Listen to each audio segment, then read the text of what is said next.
and for curbs, they wanted some county tables. All right, good evening, everybody. My name is Rodney Allen, and I am with the Congress Park Neighbors Board.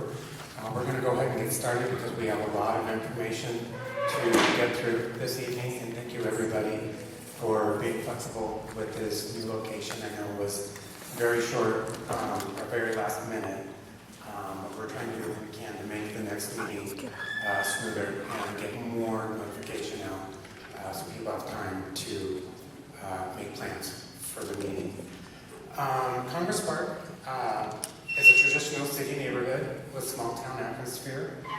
Here people of diverse cultures, ages, colors, and economic backgrounds share a sense of community, value older homes and mature trees, and enjoy the convenience of city living amid the stability of a thriving neighborhood. Congress Park Neighbors is a nonprofit 501c3 and is one of Denver's oldest registered neighborhood organizations. We are a volunteer board of directors. We rely solely on our annual membership dues for our operating expenses. Your tax-deductible annual dues support our newsletter, our special mailings about hot issues, our website, events like the Ice Cream Social, which I hope you all make it to, and our committees and ongoing activities that support the neighborhood. The board, which is all volunteer, works to coordinate and improve community and resident involvement, cooperation, pride, and awareness, to work for better cultural, recreational, educational, safety, and civic programs, to disseminate information about the issues which affect the community and its residents, and to promote cooperation and coordination between the community, residents, public agencies, private agencies, and business. We would appreciate you becoming a member and helping us to keep our neighborhood organization running. It is those funds that help us to get the information to you. We are going to be starting with a presentation from the city planners that will have some Q&A within the presentation, and then we are going to have a Q&A afterwards. You can either come up and speak at the microphone and ask one question. If you don't feel comfortable or don't want to come up to the microphone, we will have to be by 5 cards that Vicki Epler is going to be handing out and collecting. Light questions will be lumped together, and one question will be asked. Once you ask your question, you've got multiple. If you would go to the back of the line or wait until others have had their opportunity to ask their one question, then we can get to a second round. Miles? Hi, my name is Miles Tango, and I've been on the steering committee for the East Central Area Plan. We started in July of 2017, so the timeline, basically we've been working on it for over 2 years. There was a glitch in the funding, so actually the consultant started late last year, and we had our first public meeting in February of this year. So people are looking to get more information on this, and so I'm at least happy to present the city with their plan to take a look at how this second draft has been updated. So I'd like to introduce, we've got Kurt Upton from the Community Plan. Oh, Kurt's not here, is he? Okay, I'm sorry. We've got Stephen Rijo from Public Works, he's a senior city planner. And then we've got Scott Robinson from CPD, also a city planner. So I'll let them begin. Thanks so much, everybody. Let me get my slides ready here. So with that, like Miles said, and thanks for everybody for coming out and having us at this meeting. I'm a transportation planner with Public Works, working on this NDI plan. Probably had a lot of conversations with you guys, so really look forward to stepping through some of the items in our plan today and hoping to answer some questions with everybody. So I think with that, I wanted to start with some introduction to what we're planning to do today, set an agenda so folks know what to expect. We are trying to squeeze a lot into the time we have today, so just helpful to know kind of going ahead. So we'll do a little bit of a meeting overview. We have this tool called Mentimeter that we'll be using to do some real-time questions and pollings. Miles may have told you to bring your cell phones today, so have those out at the ready, and we can kind of take some questions that way.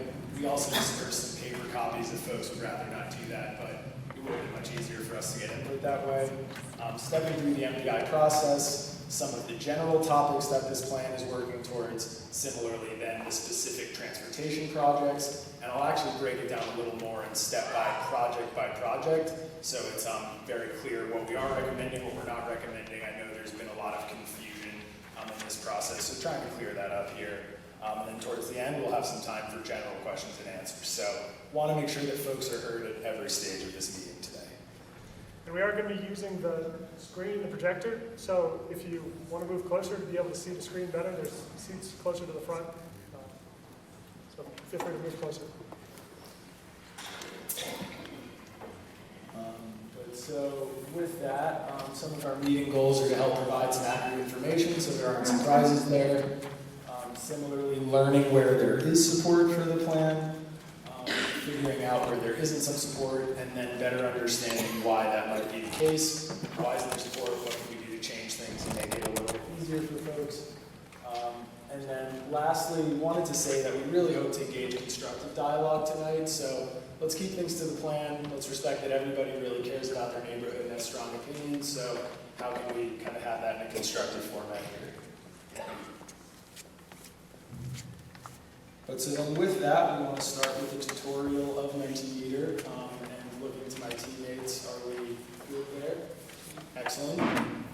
So just a few points, and really where to start is if you want to take out your phones, pull out the browser, go to this website. It's www.menti, spelled MENTI.com, and then you'll enter that 6-digit code, which will take you to our presentation. So I want to give folks a minute to do that while I provide a little more detail on this slide. And if anybody doesn't have a phone, a smartphone, or isn't comfortable using it, we have paper copies, so put your hands up and we will hand out paper copies. So that's what we have paper copies for. There's also Wi-Fi in the building that you can connect to. There is Wi-Fi if you want to connect to the DPS guest. There's the Wi-Fi that you can connect to. But yeah, I wanted to give folks a few minutes here just to get started.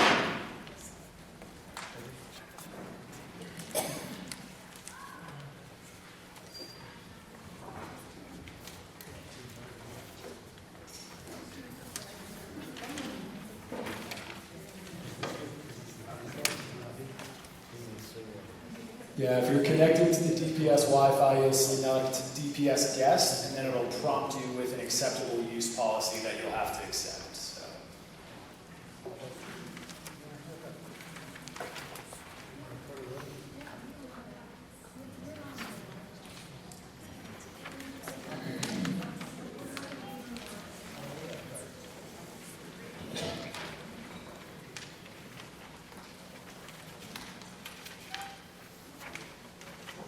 Great, so it seems like folks all have paper copies. I'm just going to step through a few more pieces of advice for how we use this Menti app. And so let's avoid pressing back in our browsers, that'll refresh things. Similarly, and I have a screenshot on the next slide, there will be a prompt you'll often get a go-to slide, which will just catch you up to where we are in the presentation. This is one of those dynamic real-time apps. There's also a refresh button. So showing that in the upper left, it'll often pop up at the top of your screen with a go-to slide that'll bring you up to the most recent one in the presentation. Similarly, there is the refresh there. So I think looking at my team, are we on the first page for the test? Great. So the first test question should be up there, and it's asking you to rank, is blue your favorite color? Yes, no, or I don't know. I don't think are the options. I want to give folks a second there so those come in.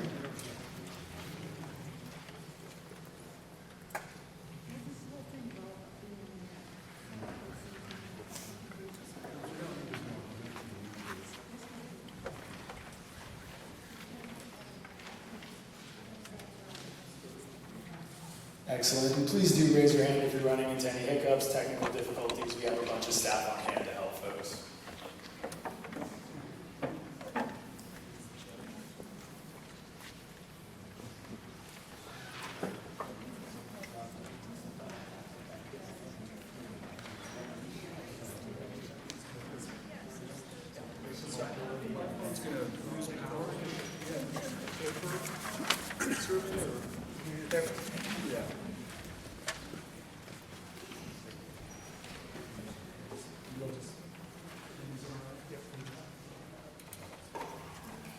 Great, so I think with that, we'll advance to our first real question. And so understanding just the makeup of the room, what neighborhood do you live in?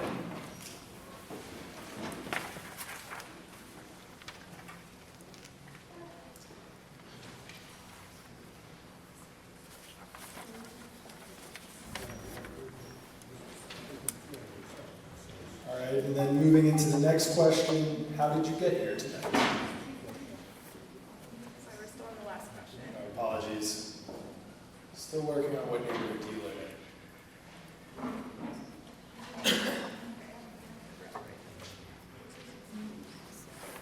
Excellent. So then how did you get here tonight?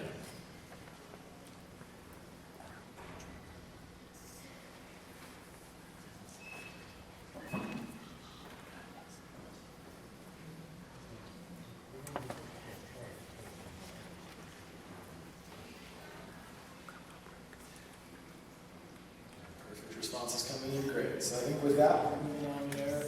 It's worth noting that with how many versions of the paper copy we have, we'll have to do a little tallying during our question and answer to let folks know what the makeup of the room was. But we can show these results in a little bit here. I think you lost your mic.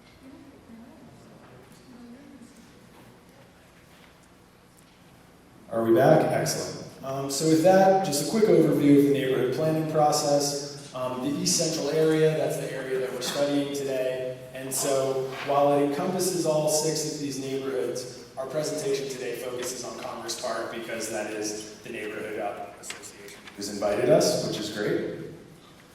Moving along, just talking through some of the topics that we have in our plan. While I'm here to talk about transportation and mobility today, there are other sections of economy. So that is, right, the businesses and how that all comes together. Quality of life, everything from green infrastructure to parks and recreation, the great rec centers we have not far from here. And then the last one is land use, so kind of how that all comes together with the built environment there. And I might try yelling for a little bit since this mic is not working great. I think if that isn't a winning proposition, we can try something else. But with that cutting out, I think this might be easier. This one's working? Excellent. So then the other thing I wanted to point out is that we had a vision statement crafted with a lot of existing conditions research, the steering committee that pulled together, which Miles has been helping us out with. And so really setting a vision for what folks want this community to look like 20 years from now. This is a long-range plan, and so naturally there'll be incremental change in the short term, but how do we set a vision and some goals for the long term that really guide us? And I think I can read some of this for folks. People ask for a well-connected pedestrian network, accessible sidewalks and safe street crossings. They want accessible, safe, and reliable multimodal transportation options. So multimodal just means every way of getting around. It should be convenient, reliable, and safe. It shouldn't depend how you're getting around, whether that's easy to do. And then similarly, some new increased transit facilities, high-capacity transit as we call it. I'll give you some more detail on that. On a lot of the main arterials and roads are helping people get around. So with that, sharing some of our goals, the main goal is dealing with mode shift. So that's kind of the percentage split of how everybody's getting around. We measure that mostly on people getting to work because there's good data around that. But worth pointing out that by 2040, we're shooting for less than half of people driving to work alone. I do often want to pause and point out that's still half of everybody driving places, so a lot of focus will still remain on kind of car and auto infrastructure, but that building up those other pieces where shooting for greater than 15% of folks taking transit, a lot of the projects can help towards that. Similarly, greater than 15% of folks biking and walking, so think of that split about 50-50. This is a citywide goal that we're really working towards in this plan, and so how do we pick the right projects that help us achieve that? Similarly, one of the other goals we take really seriously citywide is Vision Zero, and so that KSI stands for Killed and Serious Injury, making sure that that's trending towards zero in your all's neighborhood. I think we all agree no one should have to lose their life or lose a loved one out on the street. And so how do we make sure that that's not the case? These things are costly and unfortunate and something the city's taking very seriously. So with that, moving into our next question. Do you agree with the mobility vision of reducing drive-alone rates and making it easier for people to use other transportation modes?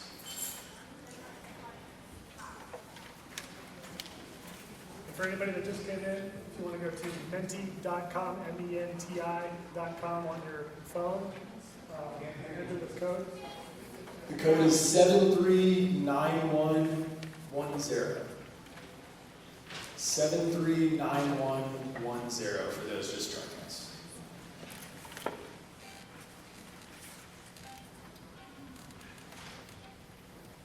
Give folks a few minutes there.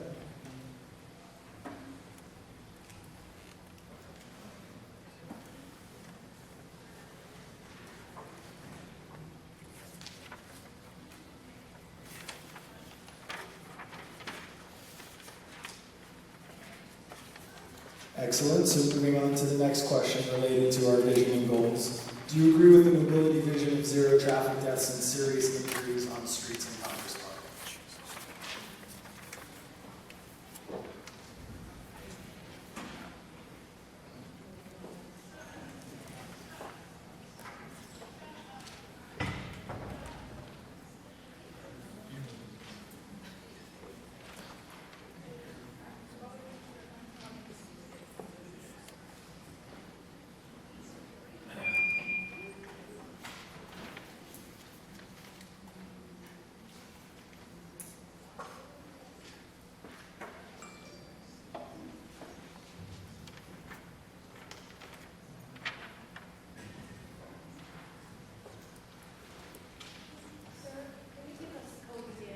Yeah, you bet. It's 739110. And for anyone joining us, if you go to menti.com, MENTI, and enter this code 739110, it will bring you to the question we're asking right now.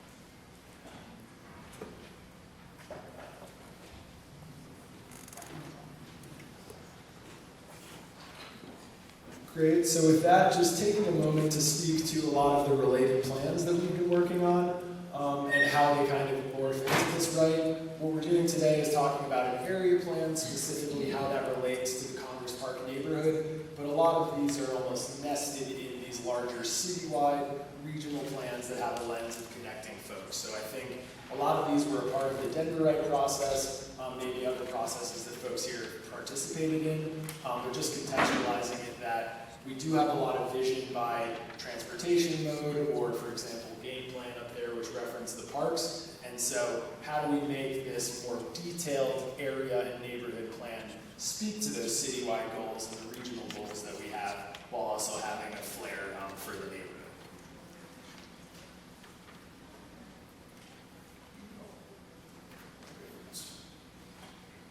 And then jumping ahead, so it's worth noting that we were really lucky to work with your neighborhood, which already had an existing traffic report.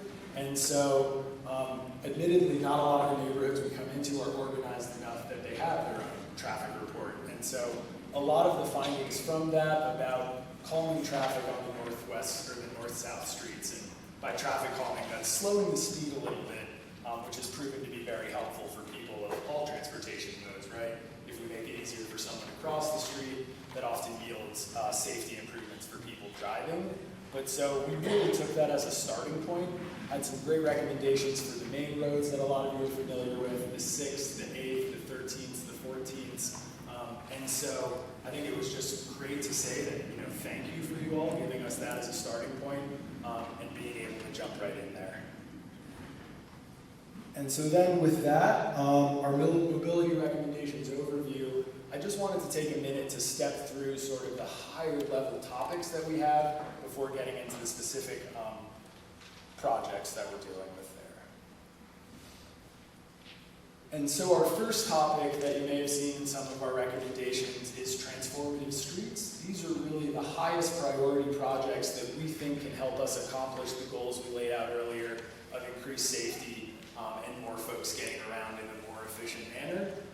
These can mean a lot of different things, and I threw up a few examples from our city of what this could look like, but perhaps it's prioritizing the bicycle riding on that street, or making sure it's really safe for people to walk and roll and cross the street. Or on another street, we might need to make sure that the transit is a little more efficient and convenient for folks to get where they need to go quickly.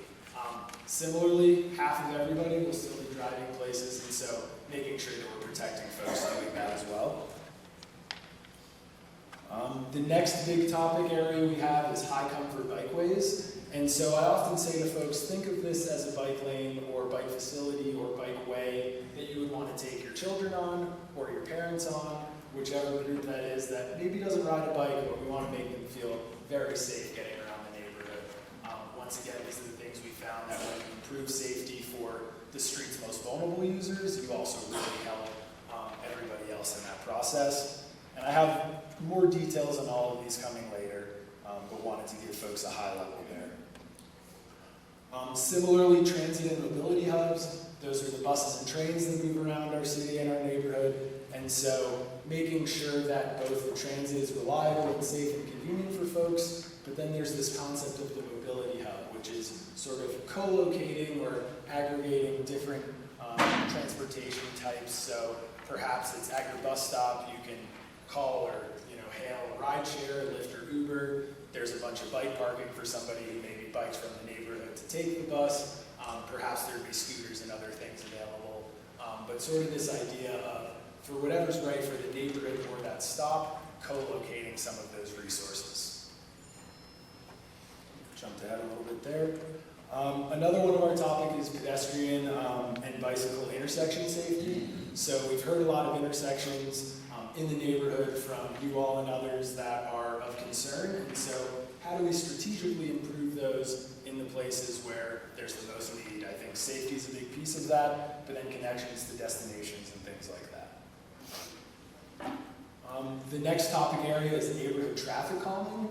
And I know I've had a lot of conversations with folks on this. It can sort of look different ways in different places, but really the goal is how do we either reduce the speed of traffic, because unfortunately speed kills, or similarly lower the traffic volumes on certain streets. So we all know there are streets that carry more cars and vice versa, carry more people, and so do we strategically prioritize that to kind of separate dangerous activities?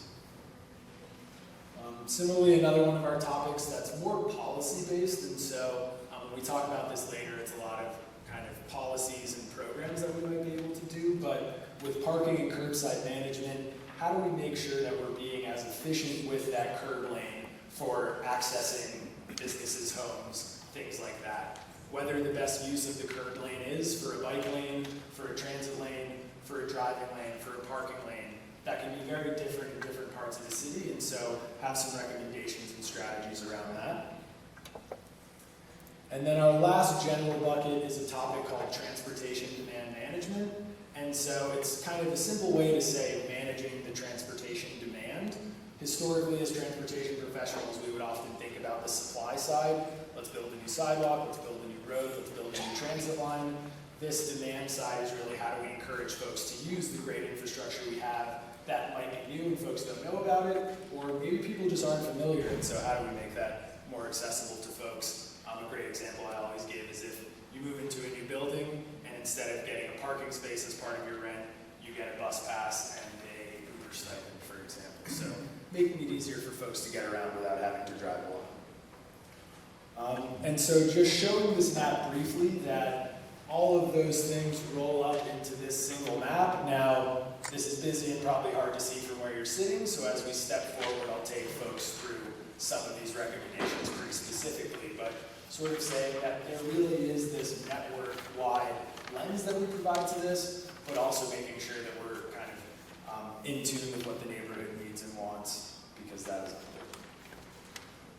So with that, getting into some of these neighborhood recommendations and specifics, I do want to point out that we've broken them out into short-term and long-term recommendations. Again, these are not set in stone, they're sliding scale, but just gives a priority for us at the city and other agencies as we're trying to prioritize these things.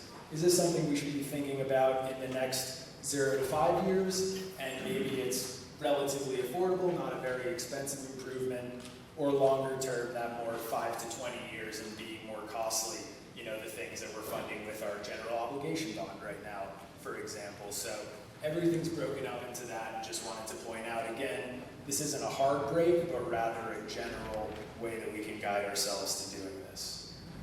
So stepping through the transformative street recommendations, starting with Colorado Boulevard. Many of us are familiar with this. The short-term recommendation is improving transit speed and reliability. And I want to explain this on this slide because I will repeat this for a few other streets. Those are the transit changes that are much more site-specific, perhaps improving signals, something called queue jumps, which is where a bus can sort of pass the cars waiting at the light. So doing small-scale improvements that can add up for a lot of time over the course of an entire transit route. You'll hear that again on some other streets. This isn't as intense as bus lanes or rail lines, things like that, but rather moving more efficiently through those areas. Similarly, improving pedestrian safety and crossing improvements. A lot of folks told us that Colorado was a tough street to cross, so prioritizing a few of those there. And lastly, recommending a corridor study. So as we often look into a lot of these in this plan, we've kind of said before, it tees up the future studies. So as we're here talking with you all today, it's sort of this, is this a problem worth solving? Is this something worth looking into? Let's tee up that future study and get into the weeds about it. The long-term recommendations from the plan are implementing those findings of the corridor study. So whatever it may be that finds, we should prioritize funding and constructing that. And then similarly, separating the sidewalk from the roadway. So we heard from a lot of folks that a small sidewalk right next to cars going relatively quickly isn't comfortable for walking and getting to transit and all those sorts of things. So how do we prioritize that longer term? Again, that's a little more costly and challenging. It's worth pointing out that with all of these are, you know, verbatim copies from the draft recommendations right now. So just want to be very clear that this is exactly what we're recommending. So for York and Josephine, similar north-south, improving that transit speed and reliability, as I discussed earlier, improving pedestrian safety at some key intersections that, you know, came up from our data analysis, conversations with folks like you, survey responses, and the latter. And then another short term is actually not far from here, adding a block of missing sidewalk between 16th and 17th near Carla Madison East High School here. As we all know, many folks have to walk in the dirt there. Longer term, we're thinking about medium capacity transit. So this is the step above that speed and reliability. It's what we call enhanced bus to BRT, but isn't quite getting to rail. So how do we make the buses move quickly? There are a lot of specific ways we can get about that, but something that has been suggested in other plans, so making a long-term recommendation. And then another recommendation that we have for a lot of our one-ways, because in conversations with folks, they said, one-ways are challenging, perhaps dangerous, or just confusing to deal with. And so asking if often folks would say, can we make that a two-way street? Now, there are implications on that from a traffic perspective, cost perspective, just the way we change around our network. And so one of our long-term recommendations we're making is we should look at all the one-ways in an area-wide study to understand, you know, which ones are necessary perhaps, which ones might be able to change, where there's room to give. So this is another long-term recommendation for a few of the other one-way streets. I just wanted to point that out. So 6th and 8th Avenue, transit speed and reliability improvements again, those pedestrian safety improvements, shortening crossings, adding new crossings where they don't exist. Perhaps that's a signal or just painting a crossing, but making it easier for people to cross these streets that we heard are challenging. And then focusing on the long term of, again, studying these permanent safety improvements. So these can be things such as, you know, a road diet, as we'll call it. So maybe that's narrowing the street and its function or how it feels. And similarly, looking at that kind of wholesale one-way to two-way study. For 7th Avenue, the short-term recommendations are installing a protected bike lane, so upgrading the Denver Moves recommendation of a neighborhood bikeway for a protected bike lane in this area. Likely parking protected, but again, these are the things that we need to hash out in a future study. Also, creating a high-quality pedestrian space, some of these operational improvements, which by that I mean maybe we're adding a little time to the countdown when you're crossing the street. It can be as simple like that. It could be a little more involved.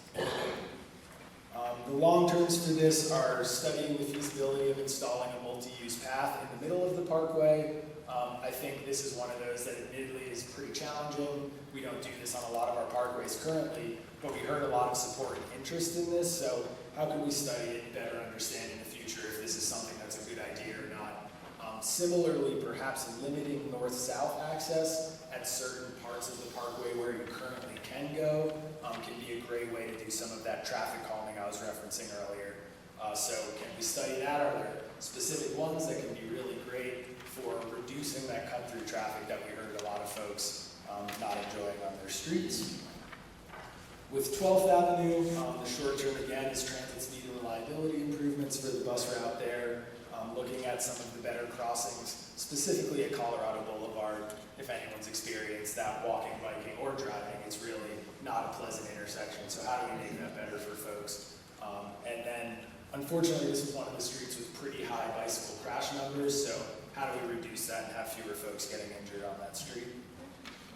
And then the long-term recommendation for 11th, or for 12th rather, is looking at similarly a corridor study to understand 12th right now, right, it has parking, it has buses, it has bike sharrows as we call them, and so it's sort of asking the street to do everything.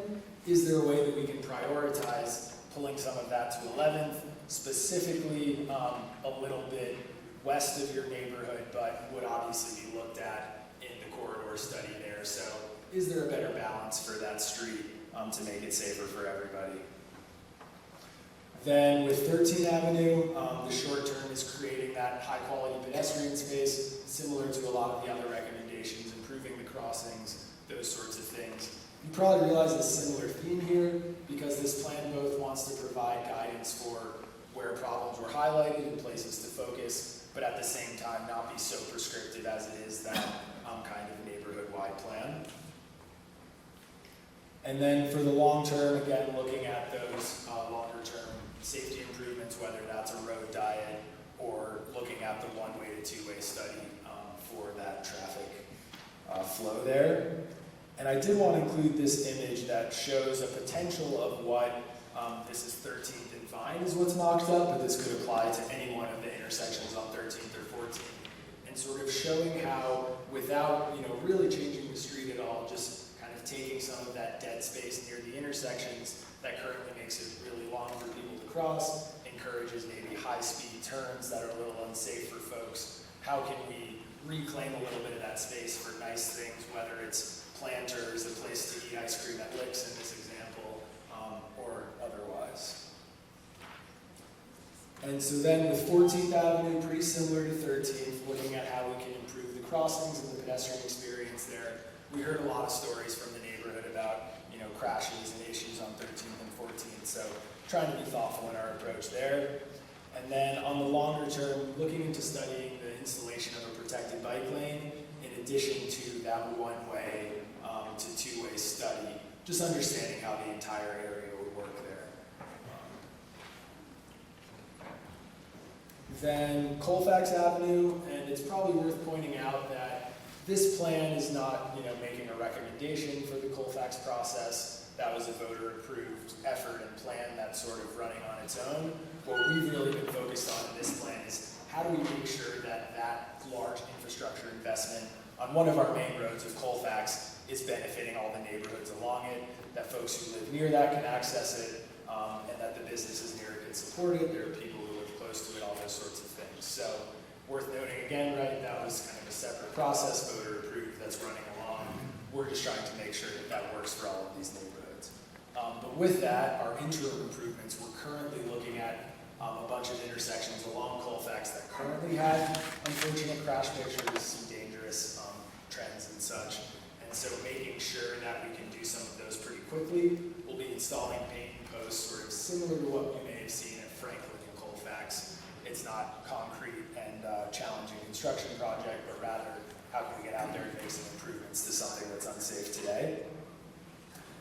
And then in the short term, conducting the study and the future design of this Colfax bus rapid transit to meet the vision that was set forth in the 10% planning design that had been done up to this point. Similarly, closing the funding gaps for that project to make sure that we can realize all the benefits for people driving, walking, biking, and taking transit along that corridor, as unfortunately Colfax is one of the least safe streets in the city, so how do we improve safety for everybody who deals with that? So with that, we're moving on to our next round of questions, and I think a quick reminder for folks who have joined us recently, we're using this app that if you go into a browser and go to menti.com, spelled M-E-N-T-I, and then type in the code 739110, that's how you'll access this question. But so the question we want to ask is, do you think transformative streets that prioritize safety and certain modes of travel are a good idea? You can give folks some time, and similarly, if you're having trouble, have a question, please raise your hand. Please. When you say certain modes of travel, I'm a little confused. Are you saying not cars, but other alternatives, or cars here, bikes there? So it's more what I referenced earlier, that every one of these streets has a slight, and I guess I should repeat, the question was, what does certain modes of travel mean? Is that prioritizing something here, something there? It's each one of these corridors, as I was just stepping through, the recommendation might be speed and reliability for transit, or improving the bike facility. So each one of these streets has a different priority, and so we didn't just want to blanket in the question for that. But yeah, give folks a few minutes to work on that question.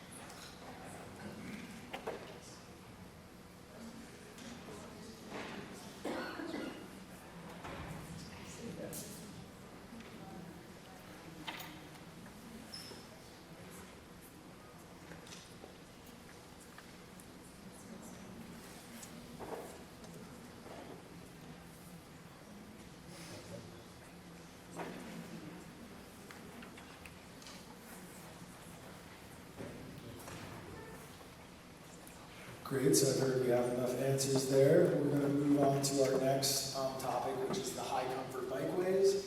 And so again, this is the map of the entire area. We're going to specifically be talking about the Congress Park neighborhood and how those fit in, but pointing out again that this is a network, right? If you just had a few roads that weren't connected, that'd be really difficult to drive. We heard a lot of input through the process about biking around. I did want to take a moment to explain kind of what we mean when we say high comfort bikeways, because this is a bit of an umbrella statement that includes a few different types of bike facilities, or in some instances, bike lanes.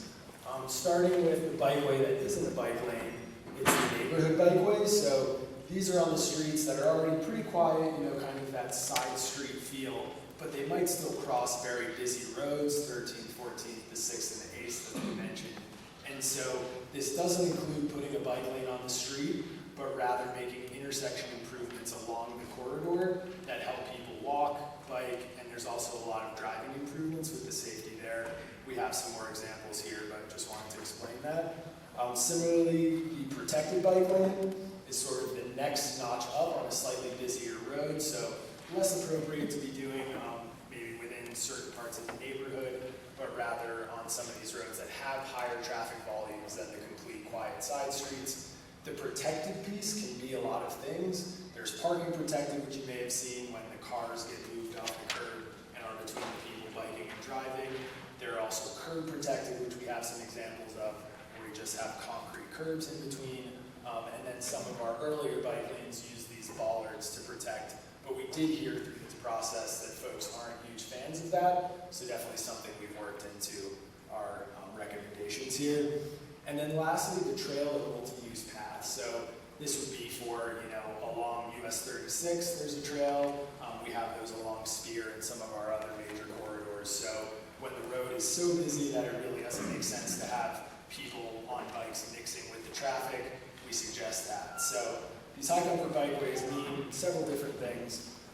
And I just threw in a few photo examples that on the top there you can see it's saying you can only turn there, bicycles accepted are allowed to go straight through. And so some of these small intersection improvements, we call them traffic diverters, that will sort of make it so that isn't a cut-through street, as many of us know when things get busy and people are looking for the quickest route somewhere.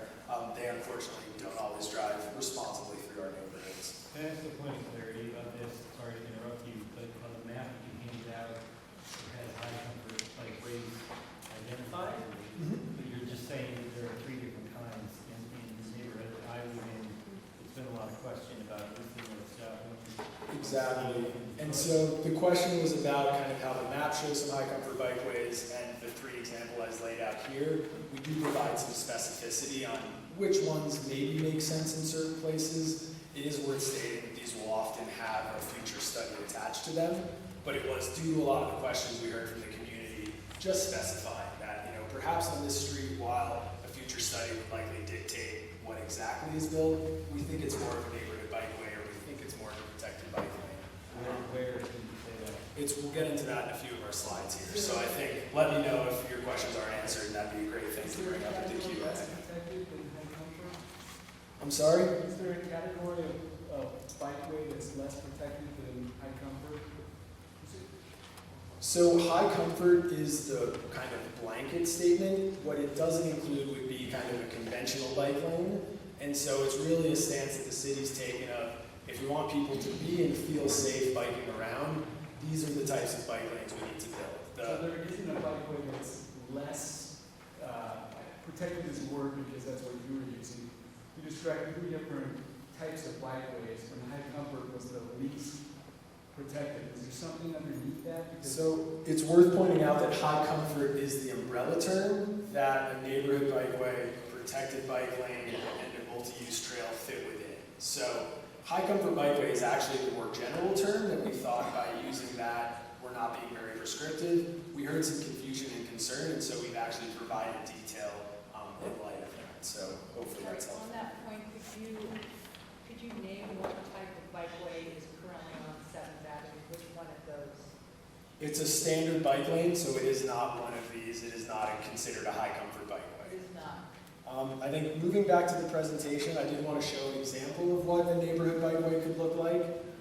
This is one of the designs for Garfield and 17th Avenue, and so showing folks that it really doesn't change the street much for people driving, other than restricting some left turns, which are statistically the most dangerous thing many of us do on a daily basis. So how do we protect folks from that? But then really focusing on those bike and pedestrian crossings, in this case, to and from the park. But wanted to give people a visual of what these may look like. Again, a future study would look and say, at this intersection, is it a throughput challenge? Is it a turning issue? What is the least safe thing, and how can we correct that is really what we'll be looking at there. Could you describe that slide?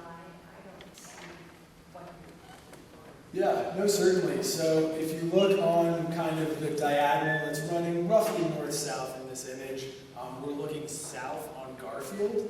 And so then the one that's running more horizontal, the east-west, is 17th Avenue. And so what this is showing in the design that will be built in the next year or so is taking that center turn lane there, which, right, we know you don't need to turn into the park, so it's not super utilized there, but reclaiming that space so folks walking and biking only have to cross 2 lanes of traffic, then can look the other way and cross 2 more, helpful for reducing that exposure when folks are out in the middle of the street for a long period of time. It was something that we kind of went over a little quickly in the interest of time, trying to get through this presentation quickly enough to leave question and answer, but Vision Zero identified streets that are part of our high injury network, and unfortunately 17th was one of those. So these are the streets that really only make up about 5% of our city, but are causing, I think it's something like 50% of the serious injuries and deaths. So focusing our improvements in those sorts of places. where's the bikeway in that illustration? Yeah, so I think it's important to point out that there isn't, the bikeway, it's a neighborhood bikeway, is running on Garfield Street. You'll notice there isn't a bike lane on Garfield, and that's what I wanted to point out, is that these neighborhood bikeways that I think make a lot of sense in this neighborhood are intersection improvements along a corridor. And so the folks biking would kind of use those little arrows, the chevrons, to get into the median and then cross to and from the park. But then when they're on the block to block, it remains relatively unchanged. Because, right, it's really great to bike on that block to block, but it's when you get to the main roads that things become stressful, and so that's what we're trying to protect folks from. So the median raised then, except for where the bicycles are? Correct, yes. So this is adding a raised median with a little bit of a refuge for folks. Crossing 5 lanes is much harder than 2 at a time, and so trying to reduce that error of both people walking and people driving. This is one of those great examples of what I was referencing earlier, where it's really a safety improvement for everybody. But the design leaves, you cross half to 7 feet back, you could be stuck out there waiting to cross the Potentially, yes. That's currently the condition that exists, and so this would protect you with concrete median, a new signal. So it's one of these where a lot of folks are crossing here anyway, playing Frogger. We want to make sure that we're keeping people safe. So cross signal in this. correct, yeah. And I know it's hard to see with this slide, so happy to chat in more detail during our Q&A. I do want to keep moving because we have a lot to cover, and I know we want to get to that Q&A that Miles was referencing. So with that, one of our high comfort bikeways proposed is Steel Street. And what we're proposing is rerouting what is currently a neighborhood bikeway planned on St. Paul to Steel Street. There are a few reasons for that. One of the main ones being that since Denver Moves was conducted, there was a new traffic signal added at Steel Street. And so why spend all the money, which traffic signals are rather expensive, to put that at St. Paul? We heard a lot of feedback with folks suggesting take advantage of Steel Street where that already exists. It's a great road for this. And so similarly, it was one of the streets we heard a lot of cut-through traffic concerns. Then similarly with Detroit Street, installing a neighborhood bikeway between 6th and 7th. This was one of the ones that, initially we had said this should be a high comfort bikeway. We heard a lot of concern and confusion, and so wanted to specify what we're talking about here is a neighborhood bikeway, really those linear intersection improvements to help folks get through the corridor. And then lastly with 9th Avenue, installing a high comfort bikeway for this recommendation, Broadway to Colorado Boulevard, but for this neighborhood it would be York Josephine to Colorado. And so I think this is another one that would likely be a neighborhood bikeway. We've left that vague here, but I think these are the things we want to hear your feedback on, because it is that delicate balance of not being so prescriptive that when we want to do something 10 years from now, we're handcuffed by what we suggested here, but rather saying, this is the general place you should look at, these are the types of concerns you should solve, and moving forward there. Is there a quick question there? Detroit Street, are you now just limiting the bikeway to 6th and 7th, and that's it? 6th to 17th, so throughout our entire study area, yes.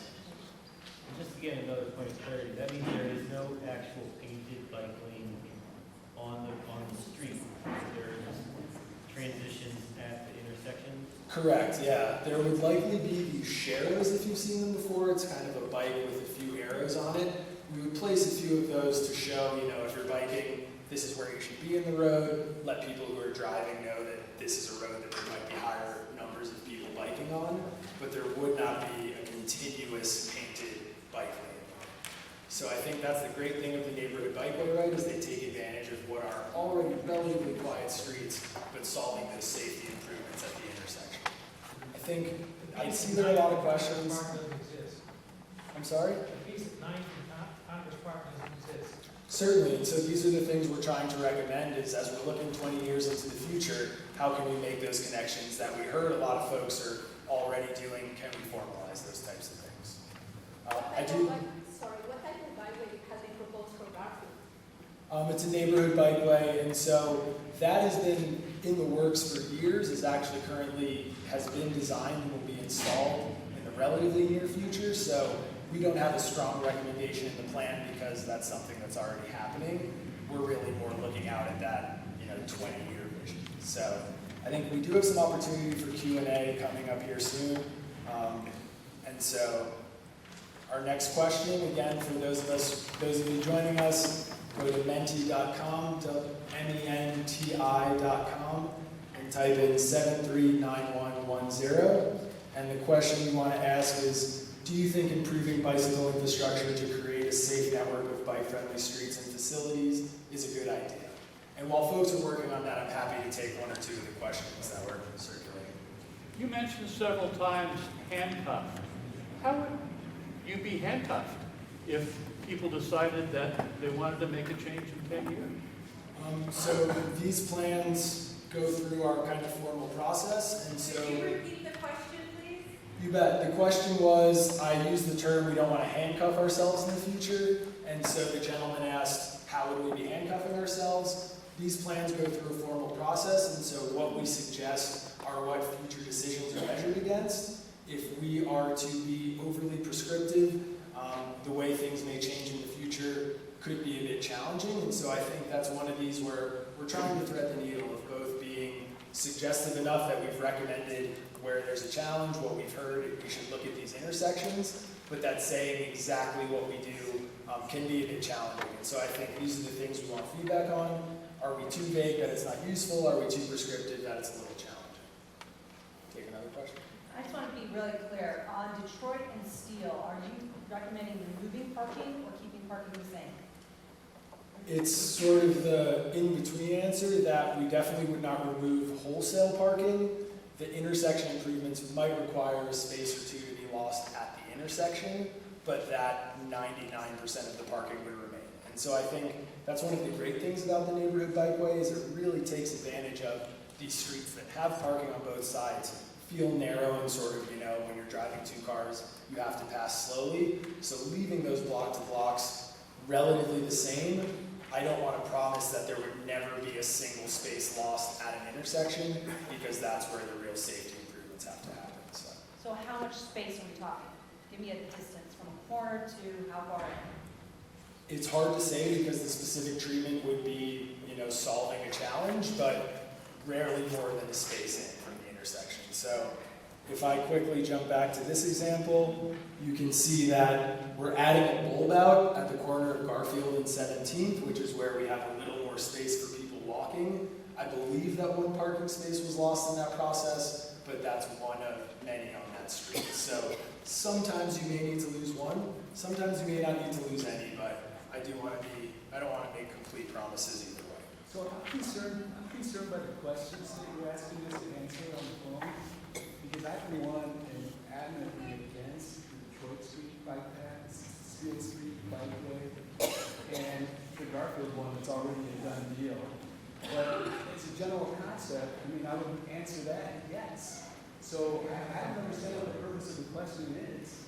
It's similar to the goals I referenced earlier. It's one where we really want to understand what do folks support, what don't they support, and why don't they support it. Yes. Are you going to use yes answers to this question as evidence that we support the bikeways on Detroit?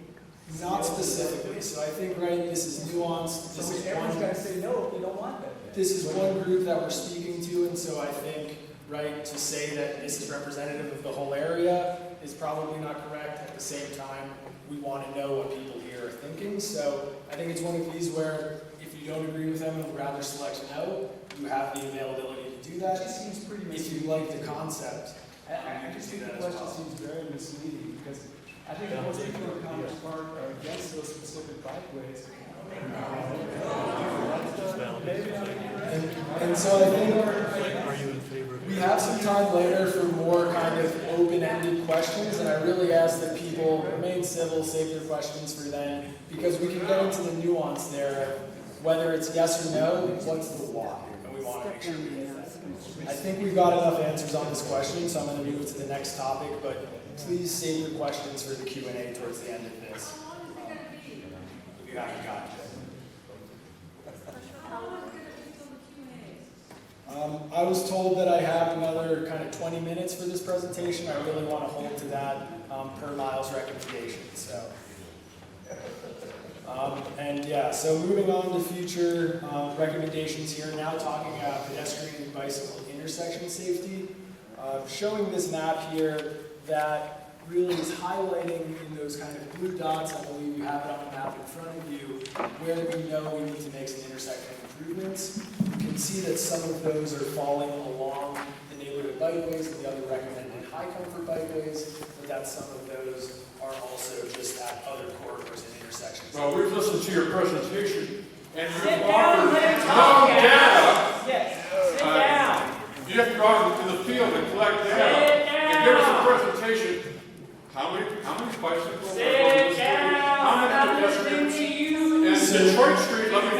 to make a point on Detroit Street.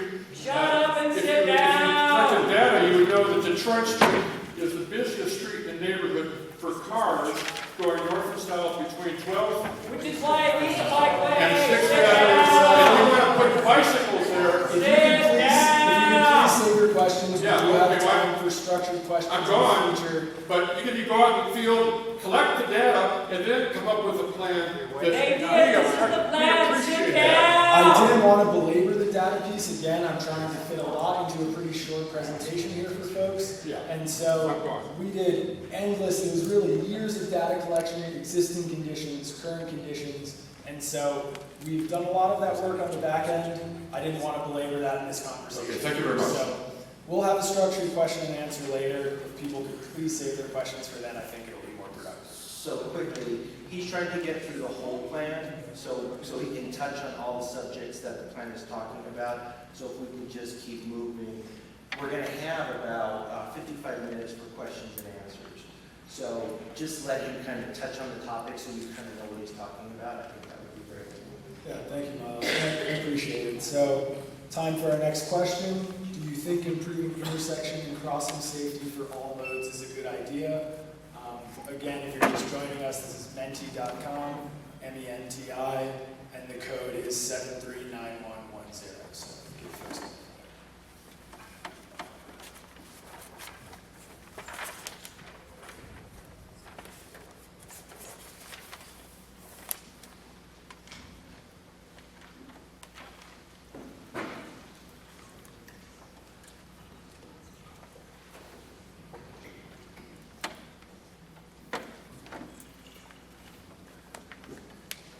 Question back there?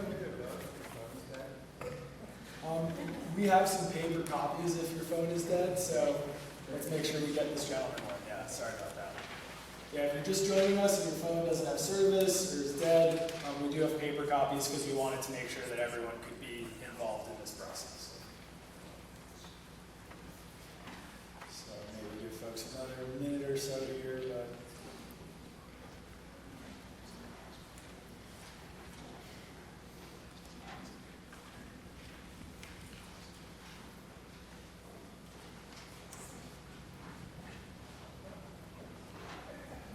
Great, so then I think moving on to our next topic, similarly I didn't want to belabor this one because it is relatively straightforward, but looking at transit and those mobility hubs, really the main mobility hubs we have proposed in the Commerce Park neighborhood are along the periphery, whether that's Colfax or Colorado, some of those large connections there. So not a ton in the neighborhood, curious if we've missed one, maybe there's somewhere along 12th that deserves this.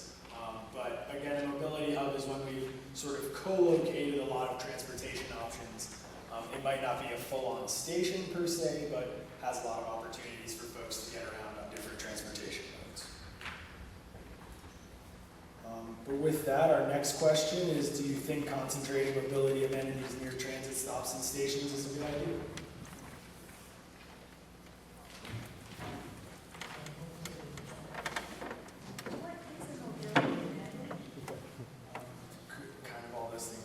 So there was a question, what's a mobility amenity? That could be everything from quick off-board ticketing, right? I can buy my ticket before I'm on the bus. It might be scooter parking or a bike lot or a bike share station. So could be benches as well, yeah. Benches, shelters, all those sorts of things. So a lot of options that could be. It was sort of the photos that were on the slide when I was talking about this earlier.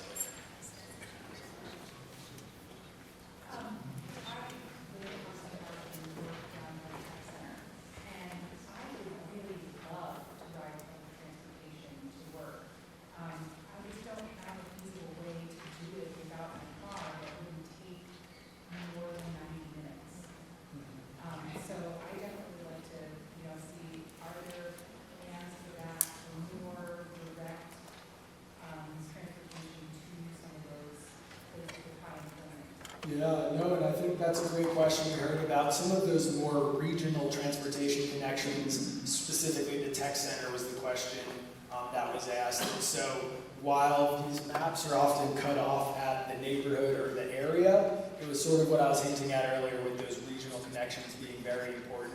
specifically to transit. So a lot of the improvements on Colorado Boulevard or York Josephine and how they connect into some of the rail stations would be very helpful for exactly that. Because as we know, these streets that don't have bus lanes, when the buses are just stuck in traffic, that's not great either. So how do we make it quicker and easier for folks to get to those regional destinations, whether it's out east, out west, down south, or far north? Great question. So that's what, just to clarify, that's what you're talking about. Including traffic of the buses along the tracks along Colorado, so allowing buses to kind of pass through some of those denser traffic. Correct, yeah, it was the piece that is admittedly nuanced for a brief presentation, but it's the speed and reliability of more of those short, how do we get someone through an intersection, how do we have the buses queuing in front of parked cars, things like that. Whereas then the medium capacity and the high capacity are more of that, whether it's a streetcar type infrastructure, a bus lane like a BRT, or just enhancing bus. There's sort of a sliding scale, and admittedly, if you're not familiar, Denver Moves Transit is a plan we did that really focuses on those kind of neighborhood to regional connections. We're trying to put the more local lens on it. So I think with that, just a few more topics here before we get towards the end. Neighborhood traffic calming, I've touched on this a little bit, but what this map and the map you have in front of you is showing is we heard loud and clear that near some of these specific areas, whether it's parks, health facilities, so that's a hospital or a doctor's office, schools, really other places that we know there'll be vulnerable users or people who are walking, maybe younger, older, want to make sure that they're not put in harm's way. That's what this is getting at. And so sort of looking at zones around these areas for opportunities. This could be very different in different areas, and it definitely would require a future look, but rather, is that the right approach to, in commercial areas, these other areas that folks are often walking, biking, or just out more, how do we calm traffic in those areas? And so similar question as the others, do you think calming traffic in your schools, health facilities, recreation centers, and commercial areas is a good one?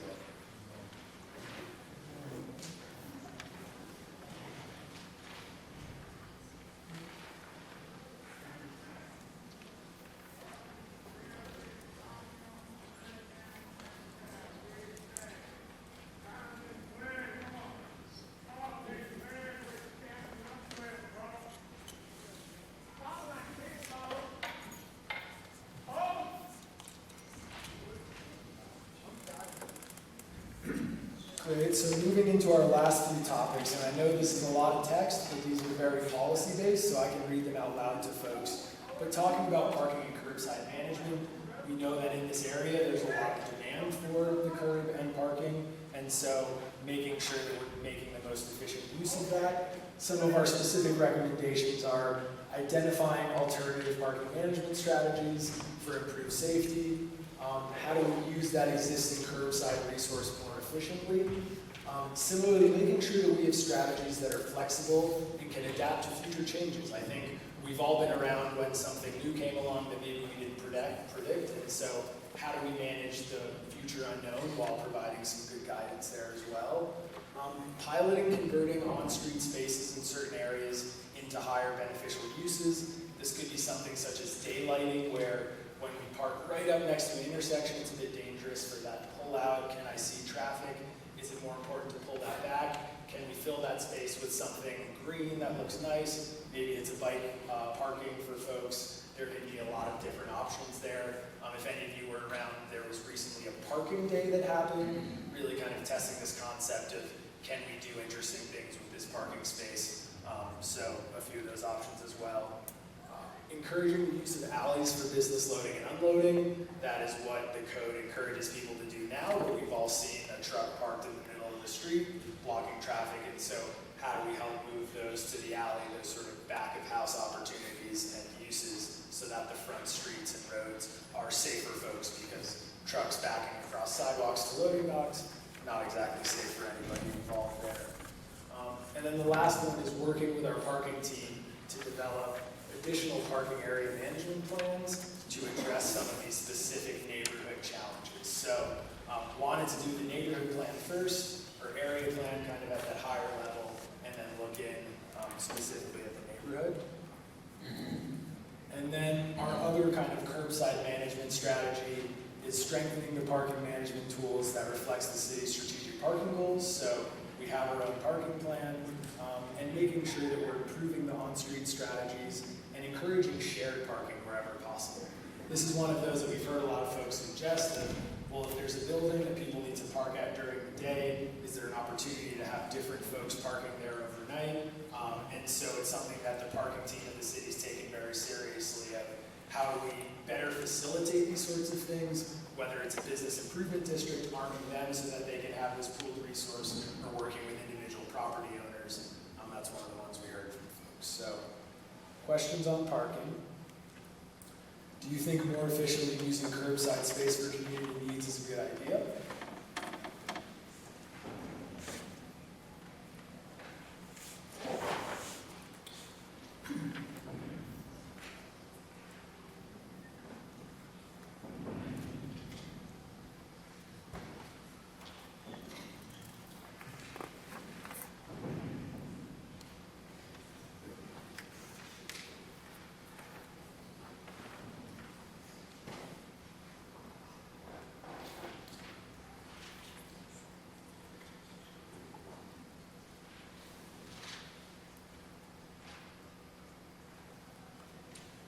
Great, and so then the next question on that topic, do you think strengthening parking management tools that reflect the city's strategic parking goals is a good idea?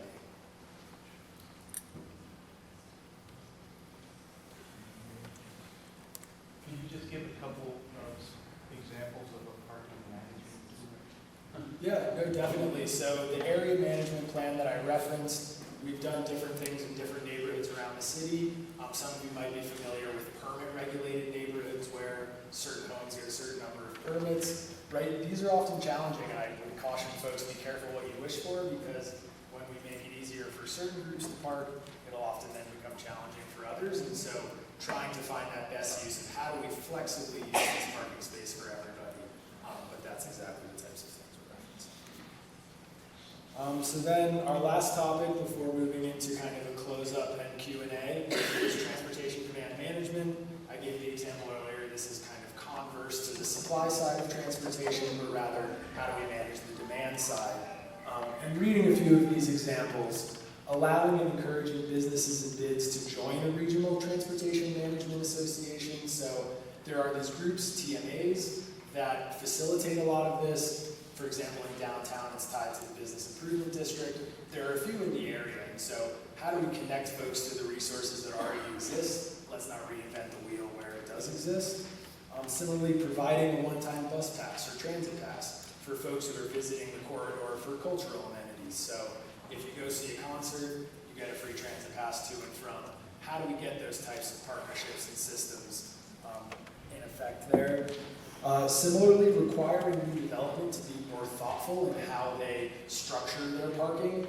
And so, right, parking, specifically in underground parking, is very expensive. And so how can we have savings for everybody where we're not building as much parking, but perhaps we connect to the local bike trail, we give everybody a transit pass who moves in. Those are just two examples, but there are many great examples of how this is played out in other cities in other parts of the country. So there is a separate process happening right now called the TDM plan that's looking very specifically at this. How do we work it into our code so that we're not overbuilding parking and encouraging both the traffic that is a challenge and similarly really pricey rents and such. And so then our question on TDM is, do you think using TDM strategies and incentives to encourage sustainable transportation is a good idea?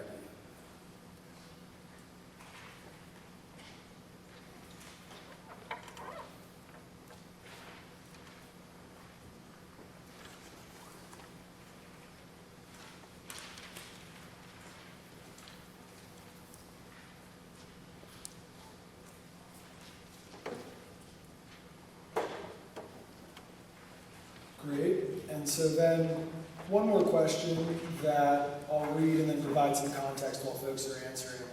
But it's for Congress Park, we heard a preference to lose a parking lane and keep a travel lane when there's a really hard trade-off with something has to give.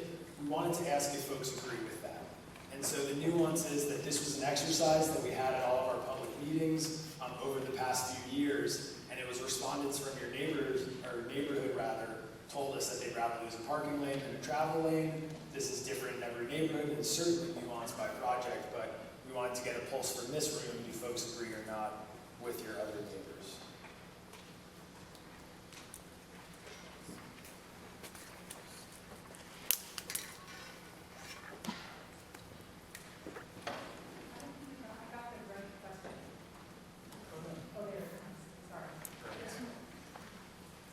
Always have to work with the technology, but this allows us to tally things much more easily.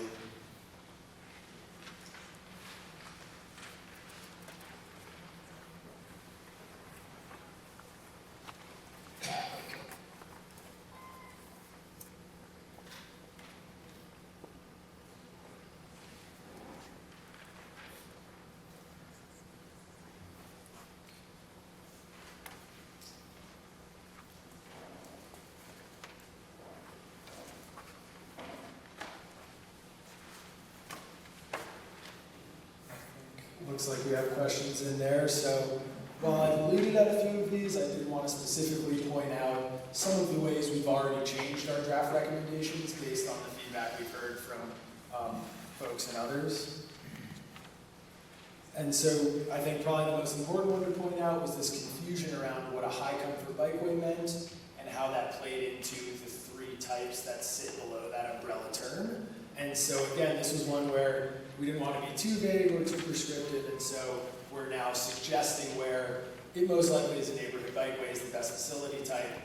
Let's make that suggestion in the plan. I think knowing that either way it would require a future study that would look into these sorts of things.